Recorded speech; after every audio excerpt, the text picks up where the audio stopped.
Well, everybody, welcome. As you've heard, Kevin is away, so I volunteered that I would look after things today for him. So if you wouldn't mind joining me in the set aside prayer. Um, I like the set aside prayer for big book studies. It reminds me and gets me centered and reminds me that I need to remain open minded and teachable because I guarantee you I have a lot to learn yet. So. God, today help me set aside everything I think I know about you, everything I think I know about myself, everything I think I know about others, and everything I think I know about my own recovery, so I may have an open mind and a new experience with all these things. Please help me see the truth. Amen.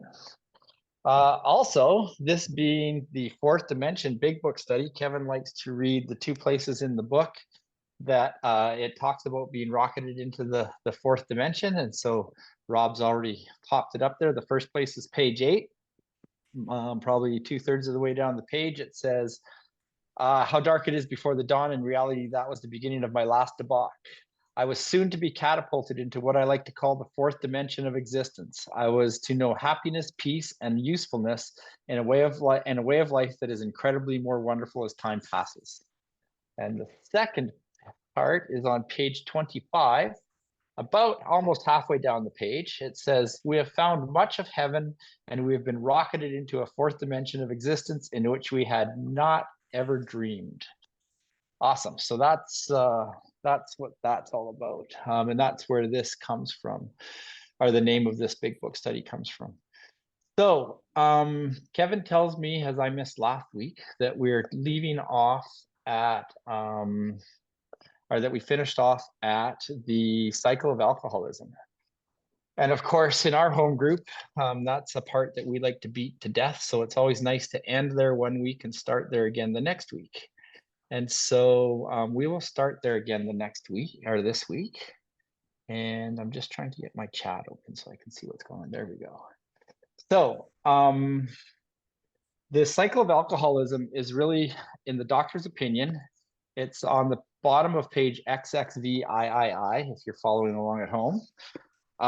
And the reason in our group we believe it's so important is because it really describes to me that I'm alcoholic, right? It's this short little paragraph that describes my behavior, and really, when we share our stories, and our book tells us that's what I was like, what happened, and what I'm like now.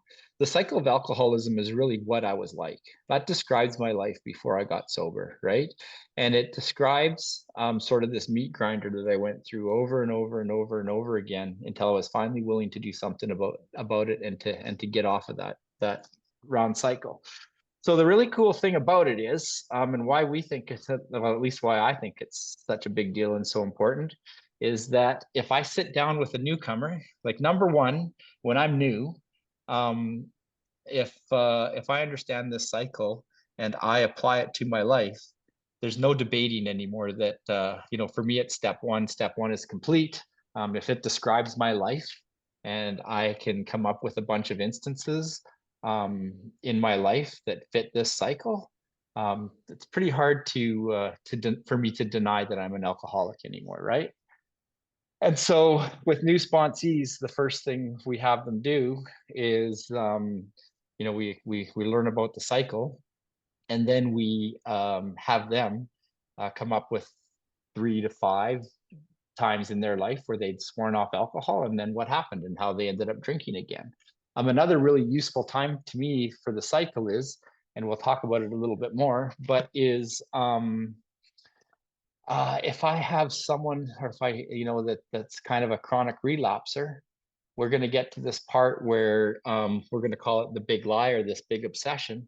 And that's the part we really want to focus in on, because that's the part that in my mind where I trick myself, or my mind lies to me or tricks me into believing that this time it's going to be okay to drink, and this time it'll be different. This time I'll drink like a gentleman, and this time will be that one time, although I have hundreds and hundreds and hundreds of experiences to show me that it won't be true. That this is the one time, that this time is going to be different, right? It's that big lie, it's that mental obsession. And so, if we can get to that part with somebody so that they can start to see, or I can start to see what it is that convinces me it'll be okay. I maybe will have a bit of a chance to avert disaster, right? So at the bottom of page XXVIII, it says men and women drink essentially because they like the effect produced by alcohol. Now they're not talking about casual drinkers and stuff. We're talking about alcoholics here, right? We're talking about people who are alcoholics. So alcoholic men and women drink essentially because they like the effect produced by alcohol, right? How many times have you heard people talk about, and I will tell you a quick story, that very first time that I had access to enough alcohol to get carried away. And I was sitting in this park in the dark and in the cold with a couple of young ladies that I was friends with, and we are drinking this beer. And I remember thinking, this is the most awful tasting stuff I've ever had in my life. And I cannot wait to do this as often and as much as I can again, because for the first time, I wasn't shy with those two young ladies, and I wasn't they were all just friends, but it was I felt comfortable, and the effect that produced by taking those drinks um, made me feel like I fit in for the first time, right? So it's that effect that we're really looking for, right? The sensation is so elusive that while they admit it is injurious, they cannot after a time differentiate the true from the false, right? So I'm looking for that sensation that's going to say where I find this sense of ease and comfort, right? And but it's so elusive because what happens is I take those first few drinks searching for this sense of ease and comfort, and that physical allergy kicks in and the craving kicks in, and so I way overshoot the runway, right? I don't just have those couple of drinks and then find that sense of peace and happiness and comfort, because now the physical cravings kicked in, so I need another drink and another drink and another drink, right? And so I can't after time differentiate the true from the false. And I try to explain what that means to people, right? Especially non-alcoholics, and where I lived this life where I didn't know there was any other way to live, right? I didn't know that this wasn't normal. I didn't know that everybody didn't drink, every day till the point they blocked out. I didn't know that that wasn't normal and that wasn't how people lived. And the best way I have to describe it, about not knowing the difference between the truth and the false, and not understanding that there's a different way to live, is when I was in grade 6, I got glasses for the first time in my life, right? And way back then, because I'm old, you was a really big deal. You didn't go to a 24 or a 1 hour glass mart and get glasses that same day. It was a big ordeal, right? So you go to the eye doctor, you get your eyes checked, they figure out what your lenses are, you pick out some frames, and it all gets sent away, and it comes back a month later, and you get out of school again and you go and they got these glasses and then they fit them to you and they put them on you, everything's fine. So it's a big long process. And so I'm out of school, I go and I get these glasses fit to me, and my mom takes me back to school, because I missed half a day of school doing all this. When I picked up these glasses, and I went and sat at my desk at the back of the room, and I sat there and I remember putting on those glasses, and for the first time I could read the chalkboard. And it was a chalkboard because I said I was old. It wasn't a whiteboard. And for the very first time sitting in the back of the room, I could read the chalkboard. And I very specifically remember understanding at that point, in grade 6, that all of those other people sitting there had been able to read the board all along. And I thought none of us could, right? I thought that was normal. I didn't differentiate the truth from the false. And I just thought that was normal, right? Well, the exact same thing with the way I drank and the way I lived my life is I thought that was normal. I thought everybody walked around full of resentment and anger. I thought everybody drank every day until they blocked out. I didn't know that there was a different way of life, because the people I hung around, they did do that, right? They were like, I tended to hang around. I had a friend that was, we'll talk about him a little bit today. He drank more than me. So obviously, I was okay, right? He's not one of us, interestingly enough, but he drank more than I did. That's what they mean by not being able to differentiate the truth from the false. Does that make sense to everybody? Is that clear? Like, right? So I just don't understand that there's a different way to live, right? I'll tell you, at one point in my life in sobriety, I was going crazy, and I started writing a blog because it was the only way I could get these things out of my head. And I wrote about that, and my parents read it, and they phoned me bawling their eyes out, thinking that they had failed. And so I was like, oh, I didn't consider my parents might read what I wrote.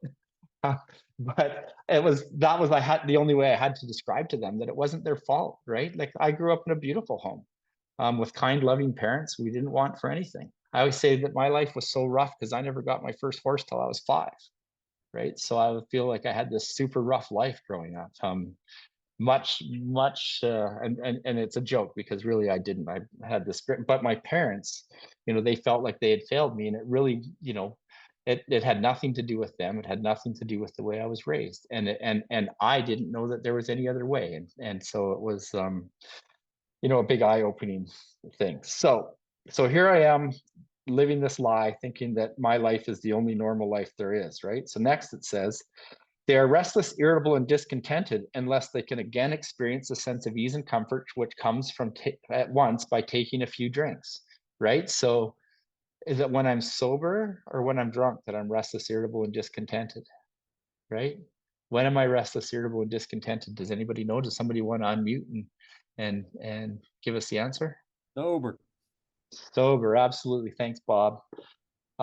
It's absolutely, I'm restless, irritable, and discontented when I'm sober, right? So, so I'm searching for the sense of ease and comfort that comes at once by taking a few drinks which they see others taking with impunity, right? So I see, other people around me, it's not unusual for someone to come home from work and say, "Oh, I had a rough day. I'm going to have a couple of drinks," and just, it was a rough, tough day at work. And a normal drinker will come home and have those 2 drinks with supper, before supper, after supper, whatever, and they'll stop, right? Or I had a great day. We should celebrate. I'm going to have a couple of drinks, right, this afternoon. And people will do that and they'll stop.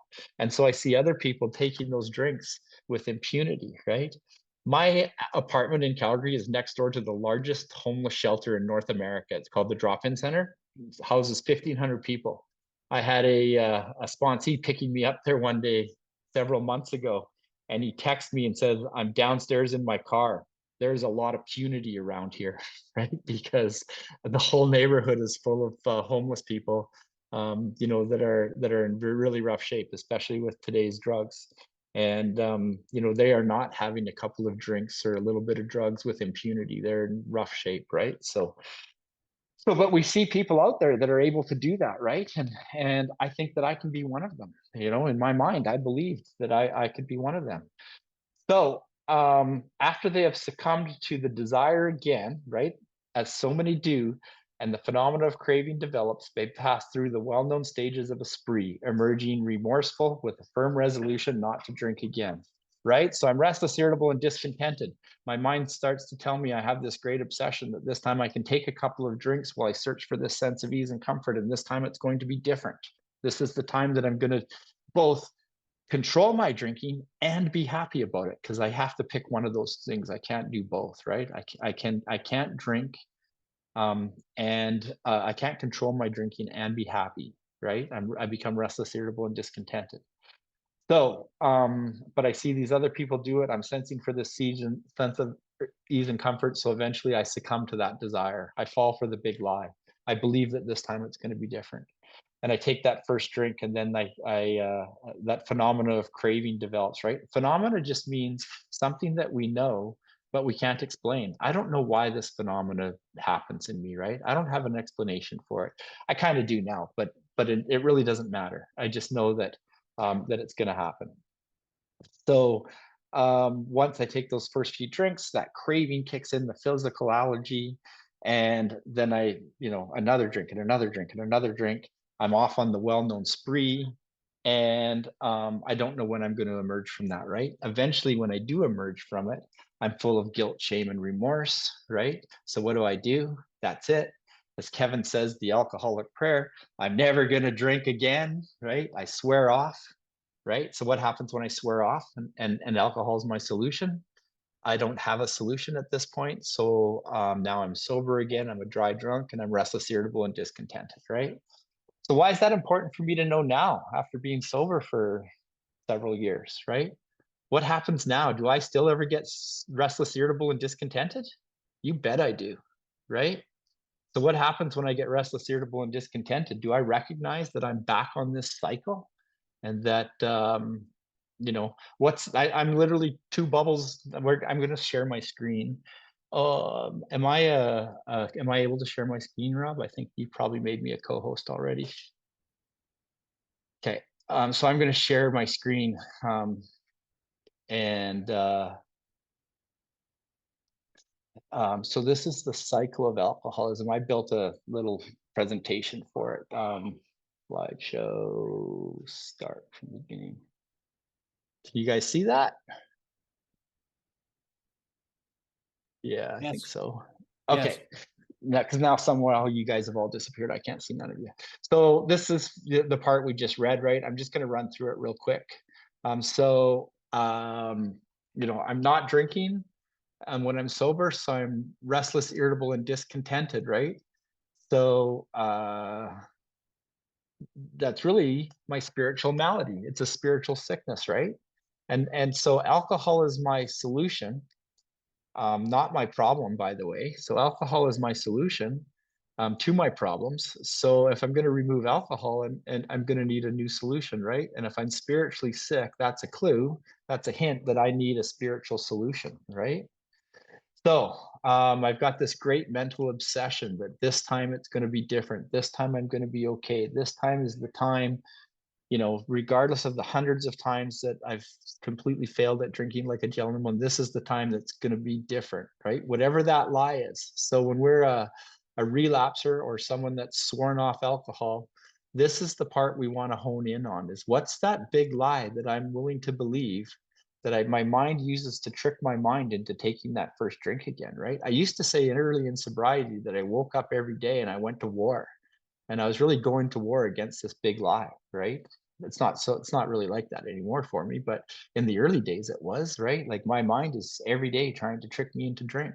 Now, as long as I stay in fit spiritual condition, I don't have that obsession anymore. So eventually I fall for the big lie and I take that first drink, right? And then from here out, it's the same for everybody, right? I'm searching for this sense of ease and comfort. I take that first drink. You know, now the physical allergy kicks in. You know, these first three bubbles were all in my head. They're all the mental part of the game, right? Now I've taken that first drink and the phenomena of craving develops, and that's the physical allergy now that we talk about, right? So now it's just going to essentially be the same for all of us. You know, our story might be different, but the same thing happens to us. Is we're off on the well-known spree. Eventually, hopefully, I emerge from it feeling, you know, remorseful. I got that guilt, shame, and remorse, and so I swear off, right? And that's it. I'm never going to drink like that again. I'm just going to swear off. So, the next paragraph says, on the other hand, and strange as this may seem to those who do not understand, once a psychic change has occurred, the very same person who seemed doomed, who had so many problems he despaired of ever solving them, suddenly finds himself easily able to control his desire for alcohol, the only effort necessary being that required to follow a few simple rules, right? I can't see you guys right now because I'm sharing my screen, but who knows what those few simple rules are? Just shout them out if somebody, if you know. 12 steps. Absolutely. I recognize that's Alex, right? Great job. Those few simple rules are those 12 steps. So, you know, what is the solution?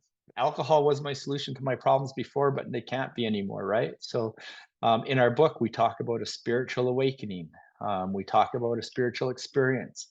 They talk about a whole bunch of other things, you know, just different words for the same thing. You know, if we read through the book, we'll find them all over the place. There's the spirit of the universe, you know, a whole bunch of different terms, but that's really what we're looking for, right? So I want to go back to here. I don't know if we can see that. I'm not sure. Last week, I imagine Kevin probably gave an example from his life of the cycle. I don't know if any of you guys have an example that you would like to share. I usually will. I'll share one first, and then we'll see if we can find some volunteers to share one. So, you guys, are you okay if I don't put the bubble back up there with the screen, or the screen with the cycle? Um, Right. So I'm going to tell you a story. So I'm actually, it's apropos to tell this story because I'm actually in New Zealand at my daughter's house. And my daughter is now 30 years old and married and has two kids and has lived in New Zealand for 7 or 8 years. But this is a story from when her and her older brother were little kids and they were little. And that friend that I talked about that I hung around with a bunch that drank more than me. And I spent many, well, and I guess I still do. I work in downtown Calgary, in the oil and gas industry. And you know, I've been doing that since my kids were really little. Yeah, and so you know, when my kids were toddlers, interestingly enough, I'm hearing my grandsons are 4 and 2, and they were about that age. My son and his little sister, whose house I'm at now, and you know, every single day after work, I would phone home and I would tell my wife that you know, I'm just leaving work. I'm going to stop at the neighborhood pub on the way home. I'm going to see my friend Al. I'm going to have 2 beers. I'll be home in time for supper. We'll bath those little kids, read them a story, and put them to bed. Right. And I'd leave downtown Calgary and I'd go to that neighborhood pub. And, you know, in my mind, everything's fine. I'm still going home. Everything's great. I order that first drink, you know, it comes, I'm drinking it, everything's fine, I'm going home. I said I was going to have two, so you know, I finished the first one, ordered a second one. You know, the server goes away to get it, and instantly in my head, I'm like, oh, I should have ordered two because I can drink two real quick. So no one's going to know if I've had three instead of two. That's not even hardly a lie. I should have done that. So they'll bring the second one, and right away when I get the second one, I'll order the third one, and I'll drink most of the second one real quick, so I'm ready for the third one when it shows up. And the third one shows up, and by the time it's half gone, I forget I'm going home. Right? You know, I'm still, you know, I still drinking that second one. I'm still going home, but by the time I'm drinking that third one, and it's not that I'm drunk and I forget. It's just that that physical craving has kicked in, and I no longer have a desire to go home. I'm staying. Right. And I can't think of what those consequences are. Right. So that, you know, so I've had those first few, the physical craving has kicked in strong by the third one, and I forget about going home. Right. So there I am off on the well-known spree, right? And that spree will last that day until in all the way until the lights come on and they kick you out. I will go home, you know, sometimes there's discussions at home, sometimes there's no words at all, but neither one were pleasant. I'd wake up in the morning feeling guilt, shame, and remorse, right? And so what do? I'd swear off. That's it. Today I'm not doing that. I'm not doing that ever again, right? Get up and go to work, right? I've sworn off and I mean it. I'm not doing it, right? And most days, you know, by 10 o'clock in the morning, I'm making arrangements to go to lunch with somebody so I can have some drinks. You know, I had a job where salespeople wanted to constantly take me for lunch, take me for drinks, take me to hockey games, you know, all of those things that involve drinking. So I swear off though, but I'm not going to do that. And by lunchtime, often I was drinking again. um you know, 4 o'clock comes and I make that phone call again, right? Hey, I'm just stopping off at the neighborhood pub, right? Because I've sworn off, but I get restless, irritable, and discontented, right? I'm uncomfortable. I'm going to go home and she's already mad at me because I didn't go home yesterday, right? So I don't want to go home. I'm going to get in trouble for yesterday, right? So I'm restless, irritable, and discontented. I stop in at that pub again and I order the first beer and everything's going good. I'm going to go home. And guess what happens? Pretty soon I'm on that third one or the fourth one or the fifth one. The phone calls are coming. I'm ignoring my phone, right? I'm not going home. And that just goes on and on and on, day after day after day, right? And so that's the cycle. That's really what we're talking about, right? Is every day I am swearing off. Now, some people that spree might last a week, right? It might last a month. It might last forever, right? So does that make sense? Does that make sense to everybody? Right. So when I'm talking to somebody, right, like when I was the very first time I was reading all those stories in the back of the book, I was like, I didn't identify with anybody because, you know, Dr. Bob, I wasn't a doctor, right? Even Bill's story, I wasn't a stockbroker. I'm looking for all these ways I'm different.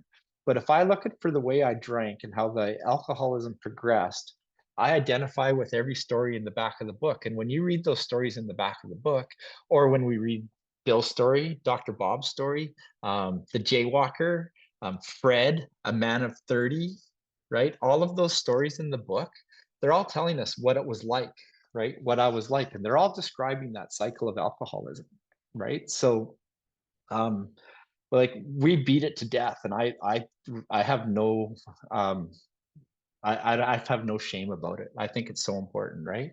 So does anybody want to volunteer a story of, and also the best way to usually help a sponsee or somebody do this, come up with this is, when did you swear off? Once you swore off and you said, that's it, I'm done with drinking. What happened? How did you feel? Were you happy? Right? Was your life, were you the life of the party? Right? So how did you feel inside? And then what was it that convinced you it would be okay to take that first drink, right? And then from that, what happened? Did you take those 2 drinks you swore you were going to only have and stop? Or were you off to the races again, right? So that's really the best place to start, or the easiest place to start is, I swore off because I just drank to the point of oblivion, and then I felt guilt, shame, and remorse. So I swore off. Then what happened, right? And that's usually a really good, the best place to start with somebody to help see this cycle. So do we have any volunteers? Yeah. Oh, sorry, I'm gonna say your name wrong, but is it Mitesh? Did I get it? Oh, do you want to unmute yourself, Mitesh, and share a story with us? You did. Hi guys, I'm Mitesh Alcoholic. Right, Hey, well for Mitesh. me, I've always drunk for the effect, and I didn't know that wasn't normal. So Mhm. for me, initially when I started drinking, um, 2 drinks, 3 drinks used to be enough because I used to get that little buzz, and for me, that was all I needed, and I had an off switch at that point. Um, and then as I got older, I needed more and more and more just to feel the same sort of effect and feel, and I needed to drink the the same amount just to get the same kind of ease that I wanted.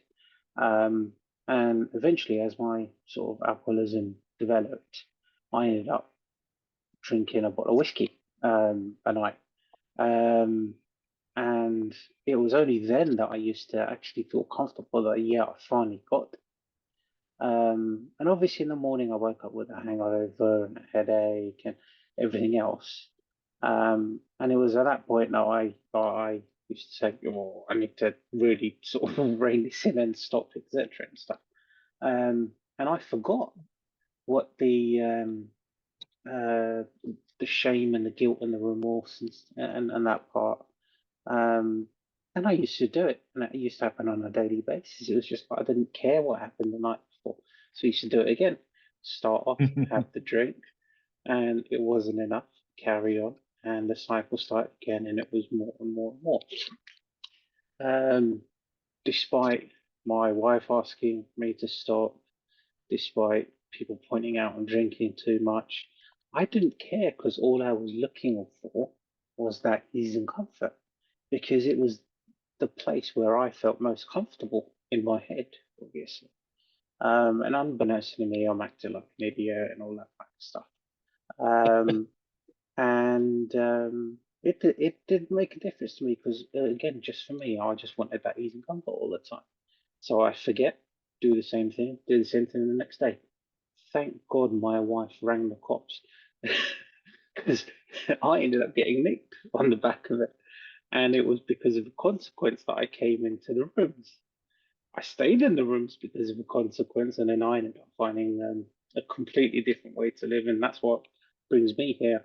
And yeah, that's basically the cycle of alcoholism for me. So Okay, so can I try and add some to it, of what I think you were going through, like what I think you're describing, and just kind of apply it to the cycle a little bit more.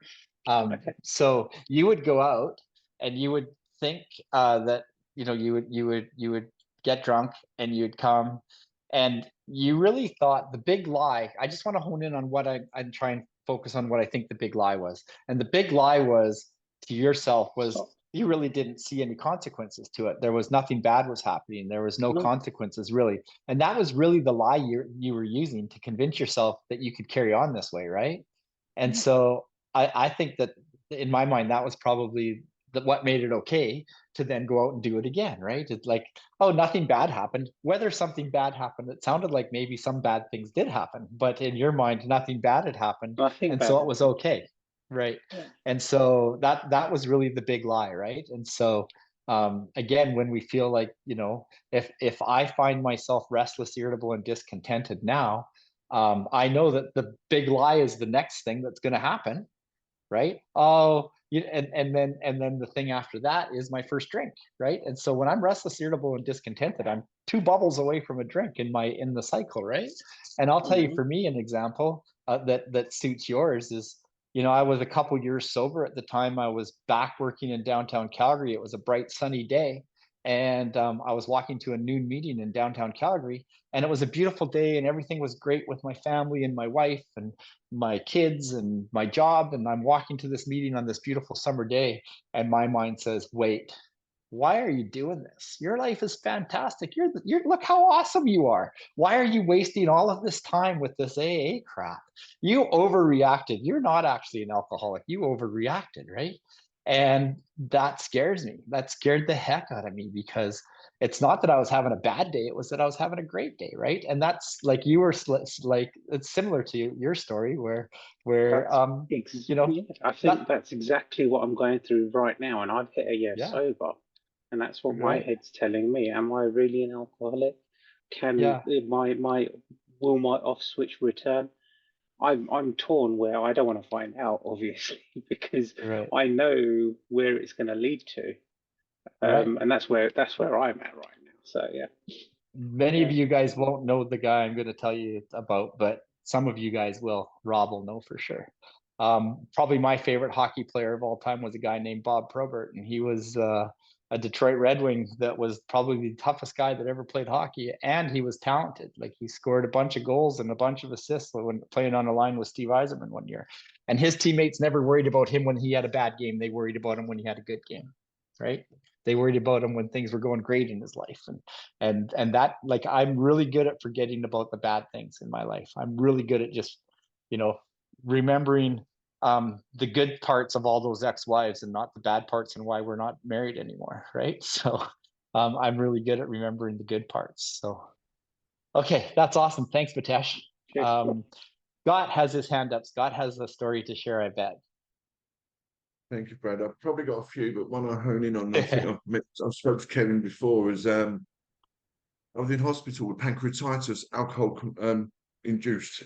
I was in a real state. I had tubes and things hanging out of me and everything. And I had my mum and my wife around the bed, and they're upset and they're crying. And I'm crying to them. And I'm going, I'm so sorry. And they're going, it won't happen again. It won't happen again. I'm really, really sorry. And they're in bits. And they go into the hallway, and basically then they leave me alone. And I'm sitting there, and the anguish and the grief that I'm giving myself for basically causing this problem to them, not this problem to myself, the fact that I've got tubes hanging me, the problems and upset I'm causing them. I really, at that moment, feel like I couldn't live with myself.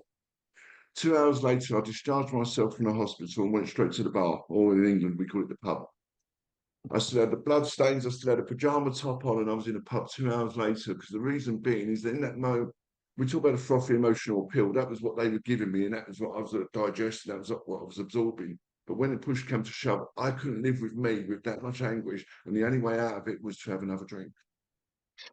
So was the big lie self-pity, right? The big lie To was all intents, yeah. I mean, like, what in that moment, I couldn't. It's that I couldn't live with myself. I couldn't live without. I right? couldn't like, live without a drink. With a drink, in that moment, I really didn't want to drink. I really didn't want to drink for them, but I couldn't see any other solution. I've got a degree and everything. I've got letters after my name, and in that moment, the only solution I could think of was have another drink and make this all go away. So there's no way out. There's no way out of that. I've painted myself into a corner, and this is it. There's no way out of this for me. There I you might go. as Yeah. well just carry on to the bitter end, right? And Like, because you I'm were in standing. horrible physical condition, right?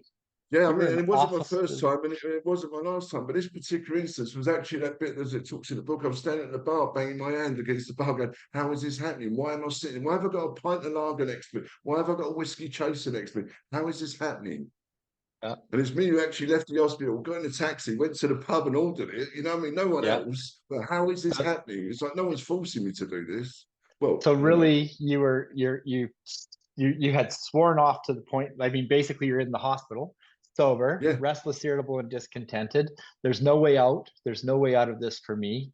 So you're Yeah. into a cab, off to the pub, ordering drinks, and then going, right? Like you don't really know how you And end up in that and situation. every one of these drinks I'm having, I'm trying to work out how I'm going to get back in my own house that without my wife knowing. I discharge myself and get into the house before her, and not be drunk, despite the fact she left me in a hospital drunk with tubes hanging out of me. So I'm Yeah. playing the cat and mouse game at the same time. It's quite difficult being an active alcoholic when you're in that state. Yeah. It's hard. It's a Yeah. full-time job. Awesome. Well, that's the, and then you're off to the races again, the well-known spree, Yeah. right? Yeah. Cool. Thanks. Thanks for, that's awesome, Scott. Thanks. Does anybody else have an example they want to go through before we carry on? Or any questions or comments about any of that? Does it make sense? It's you know, I don't like I said, we beat it to death, I think sometimes, and I think rightfully so. So actually, I don't know if you guys know, in our home group, you know, I'm part of Kevin's home group, and you know, like every other home group, we have the steps and the traditions up on the wall. And then we also have the cycle. For the last 6 months or so, we've got a great big thing of the cycle just up on the wall, and then we welcome newcomers. Like at the end of the meeting, you meet a newcomer and drag them over to the cycle and stand there in front of it and make sure they understand it and stuff. So we think it's a big deal, I guess. So I like to make sure that everyone is comfortable with it. And it's a great tool to use with newcomers. And like I said, when I'm restless, irritable, and discontented, I'm not super great at promptly always, but that's what gets me realizing I need to phone my sponsor, because I know I'm two steps away from that first drink again. So it's that important, really. Okay, well, if nobody has any questions or comments about it, we could carry on. I just got to read that paragraph again. That is the solution, right? The solution is, on the other hand, and strange as this may seem to those who do not understand, once a psychic change has occurred, the very same person who seemed doomed, who had so many problems he despaired of ever solving them, suddenly finds himself easily able to control his desires for alcohol. The only effort necessary being that required to follow a few simple rules. Now, keep in mind as well, the thing I know Kevin likes to point this out, and I sometimes forget, is that this was written by a doctor, right? A man of science, not a man of God necessarily, right? So he talks about a psychic change, right? A little lower down, he'll describe it in another way, but he can't bring himself to say a spiritual experience, right? A connection to a higher power, a connection to God, right? He's a man of science and he can't bring himself to say that. So he says a psychic change. I used to actually have in my slides that our solution was a psychic change. And Kevin said, no, it's not, right? It's a psychic change isn't the whole story, right? It's a spiritual connection to a higher power, right? And so this is written by a scientist or a doctor, right? A man of science. So he just can't quite bring himself to say the words God or spiritual experience or spiritual awakening. But that's really what he's talking about. So it says, men have cried out to me in sincere and despairing appeal. Doctor, I cannot go on like this. I have everything to live for. I must stop, but I cannot. You must help me, right? I know that I need to stop. I've got no reason to not stop. I have this, remember, I have this fantastic, beautiful life, but I've overreacted, right? I overreacted. I don't have a drinking problem. I just kind of got carried away, right? Faced with this problem, if a doctor is honest with himself, he must sometimes feel his own inadequacy. Although he gives all that is in him, it often is not enough. One feels that something more than human power is needed to produce the essential psychic change, right? He can't bring himself to say God, spiritual connection, higher power, right? He's just something more than human power is needed for this psychic change. Though the aggregate of recoveries resulting from psychiatric effort is considerable, we physicians must admit we have made little impression upon the problem as a whole. Many types do not respond to the ordinary psychological approach, right? I think if you read between the lines there, the people that they've had success with on a psychological basis are probably hard drinkers, right? But many people that they have zero effect on are probably real alcoholics, right? That's my Probably just my opinion. I do not hold with those who believe that alcoholism is entirely a problem of mental control, right? All of our family, friends, loved ones that appealed to us with what we call the frothy emotional appeal, all of their requests are basically based on me having a lack of mental willpower, right? Of mental control, right? And so what the doctor is saying is that I do not believe that alcoholism is entirely a problem of mental control. So when my family and loved ones said, can't you just control yourself? Can't you just use your self-control? Can't you just stop drinking? You should stop drinking for your wife or your parents or your children, right? All of those things revolve around the belief that it's a lack of willpower, right? But it's not. That's not the problem. There's this physical component to it, right? So I have had many men who had, for example, worked a period of months on some problem or business deal, which was to be settled on a certain date favorably to them, right? Lots of good reasons to not drink, right? Big business deal that's going to work out in their favor. They took a drink a day or so prior to the date, and then the phenomena of craving at once became paramount to all other interests, so that the important appointment was not met. These men were not drinking to escape, they were drinking to overcome a craving beyond their mental control, right? They weren't trying to escape something, they had nothing but brightness on the horizon, right? But they've got this craving or this mental obsession that's beyond their control. It's not a lack of willpower, right? It's not a willpower issue. There are many situations which arise out of the phenomena of craving, which cause men to make the supreme sacrifice rather than continue to fight, right? The supreme sacrifice they're talking about is suicide, right? When we get to, or if you read the chapter, I don't think we do in this big study, but if you were to read the chapter to employers, the first few pages of that chapter describe 3 men that committed suicide, all sober, right?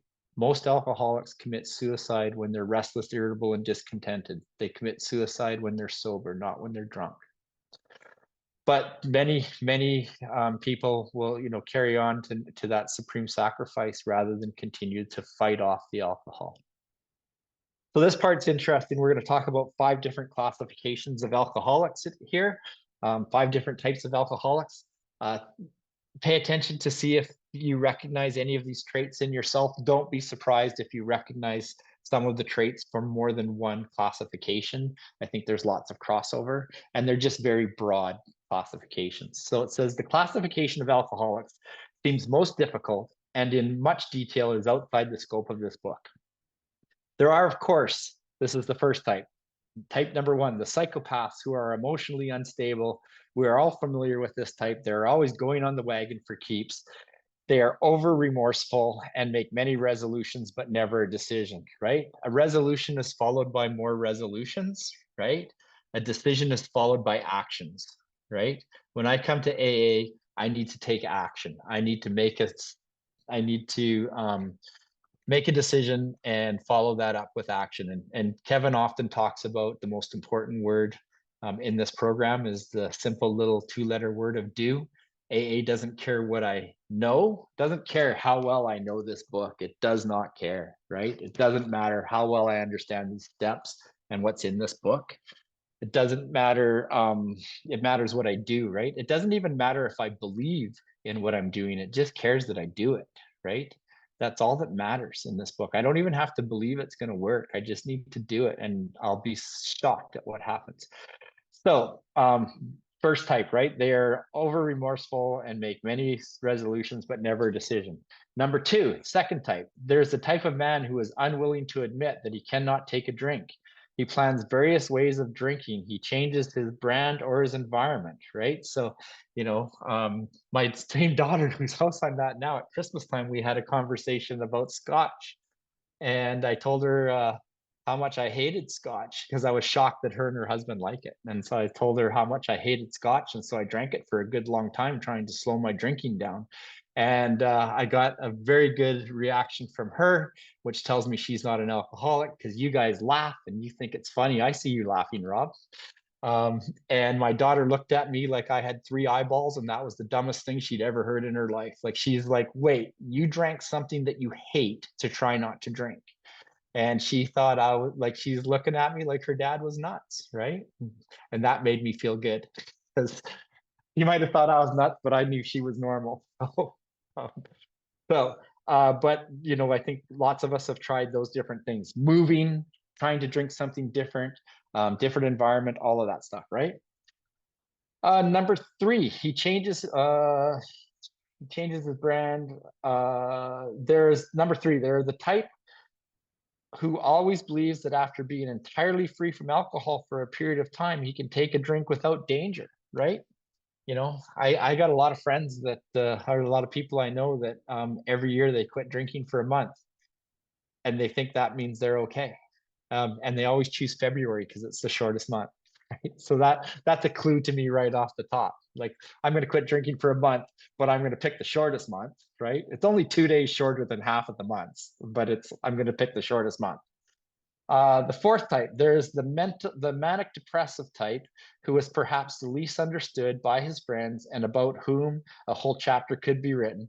And then my favorite type, number five, then there are the types entirely normal in every respect except for the effect alcohol has upon them. They are often able, intelligent, friendly people. That's who I want to be, right? That's the type I want to be. But in the truth of it is I see myself in, you know, at least parts of 3 or 4 of those, and I don't know about the rest of you. Type 6, neurotic, from the book that started it all, study version. Yeah, thanks, Rob. So do you guys recognize yourselves in some of those descriptions? Sounds familiar? Yeah, absolutely. So now this is the part that kills me, because we talk about all these different types. All these and many others have one symptom in common. They cannot start drinking without developing the phenomena of craving, right? Doesn't matter which one of those types I am. The result is I cannot start drinking without developing this physical phenomena of craving. This phenomena, as we have suggested, may be the manifestation of an allergy which differentiates these types and sets them apart as a distinct entity. It has never been, by any treatment with which we are familiar, permanently eradicated. The only relief we have to suggest is entire abstinence. So it's really nice we go through and we describe these 5 or 6 very broad different types of drinkers and alcoholics. And then in the end, now that I can see that I'm at least some of those, guess what? Doesn't really matter, other than the fact that I identify with some of that, is that we all are the same. Doesn't matter, you know, none of us can drink without without developing this phenomena of craving. And so what does it say the solution is? What does it say that I need to do? The only way I can permanently eradicate it, the only relief we have to suggest is entire abstinence, right? Entire abstinence. So that's entire abstinence is the relief from the phenomena of craving, right? And so if I quit drinking, I go through detox, you know, 5 to 7 days for alcohol, and I physically detox from alcohol. That phenomena of craving is gone, right? But that means I only have that mental obsession left, right? Where I'm in that cycle where I'm restless, irritable, and discontented.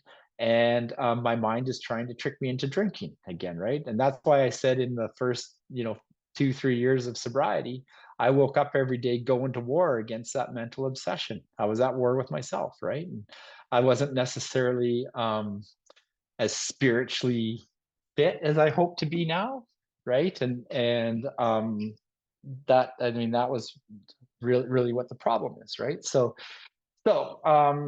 but the only way to permanently eradicate, permanently get rid of, permanently remove as that physical craving is entire abstinence, right? You know, how many of us have permanently eradicated alcohol and then tried to control my smoking, right? I thought I could wean myself off smoking until I realized that it was the exact same thing, and I needed entire abstinence to get to be able to stop, and then I could use these steps as well, right? It kills me when I have sponsees that are trying to, like, you know, I understand it for alcohol, but I'll wear the patch, or I'll use one of those puffing machines, or I'll try to control my smoking. Guess what? It's the same thing. What actually got me to quit smoking was I realized that I thought about smoking the exact same way I thought about drinking, right? I was, and so then I started to feel guilty because I wanted to be free of all mental and physical addictions, right? So, anyways, that's a whole nother story. So, entire abstinence. This immediately precipitates us into a seething cauldron of debate. Much has been written pro and con, but among physicians, the general opinion seems to be that most chronic alcoholics are doomed, right? Physicians can't fix us. They don't have a solution for us, right? So we're doomed. What is the solution? Perhaps I can best answer this by relating one of my experiences. About 1 year prior to this experience, a man was brought in to be treated for chronic alcoholism. He had but partially recovered from a gastric hemorrhage and seemed to be a case of pathological mental deterioration. He had lost everything worthwhile in life and was only living, one might say, to drink. He frankly admitted and believed that for him there was no hope. Following the elimination of alcohol, there was found to be no permanent brain injury. He accepted the plan outlined in this book. 1 year later, he called to see me, and I experienced a very strange sensation.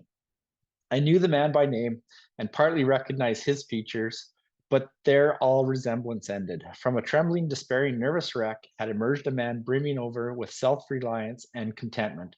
I talked with him for some time, but was not able to bring myself to feel that I had known him before. To me, he was a stranger, and so he left me. A long time has passed with no return to alcohol. Right? We've all met that person that comes in and they're the new guy or the new lady, the new young girl, and they're fresh off their last spree, and a month later or 2 months later, you don't recognize them anymore, right? They've come back to life, bright eyes, their eyes aren't sunken into the back of their heads, beautiful color in their skin again. Like, it's beautiful to see somebody come back to life. I absolutely love it, and that's what they're talking about here. When I need a mental uplift, I often think of another case brought in by a physician prominent in New York. The patient had made his own diagnosis and decided his situation hopeless, had hidden in a deserted barn, determined to die. He was rescued by a searching party and in desperate condition brought to me. Following his physical rehabilitation, he had a talk with me in which he frankly stated he thought the treatment a waste of effort, unless I could assure him, which no one ever had, that in the future he would have the willpower to resist the impulse to drink, right? He thought his problem was a lack of willpower, right? His alcoholic problem was so complex and his depression so great that we felt his only hope would be through what we then called moral psychology, and we doubted if even that would have any effect. However, he did become sold on the ideas contained in this book. He has not had a drink for a great many years. I see him now and then, and he is the finest specimen of manhood as one could wish to meet. I earnestly advise every alcoholic to read this book through and through. Sorry, let's start over. I earnestly advise every alcoholic to read this book through, and though perhaps he came to scoff, he may remain to pray. William D. Silkworth, MD. So that's as far as we wanted to get today, and we just barely made it. Thanks, everybody. As the time's about up, I'd like to close with the Serenity Prayer, and then if anybody has any discussion or comments or questions or wants to talk, I'm happy to do it. But Kevin has this thing at the start of meetings. I teach a book study on a different site, and we end all of our meetings there, where I'm going to ask you to unmute your microphones if you would like to. We hold hands virtually.